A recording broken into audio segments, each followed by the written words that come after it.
ஒரு வேலை கிடைச்சா நல்லா இருக்கும்னு யாராவது கேட்குறாங்க அப்படின்னா, வெற்றியை கொடுக்கின்ற இலை வெற்றிலை.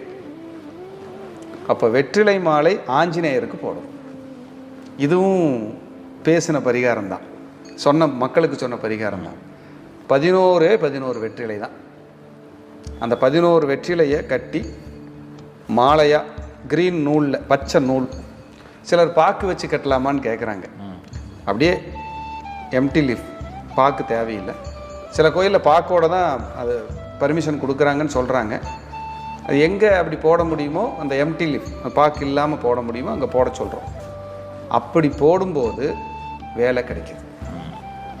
என்ன கிழமை போய் போடலாம்? புதன்கிழமை, புதன் கோரை, காலையில் 6 to 7, 11 வெற்றிலை நல்லா ஆழமாக பிரார்த்தனை பண்ணிவிட்டு அந்த மாலை போட்டாங்கன்னா 100க்கு 100 வெற்றி, சக்ஸஸ் கிடைக்கும்.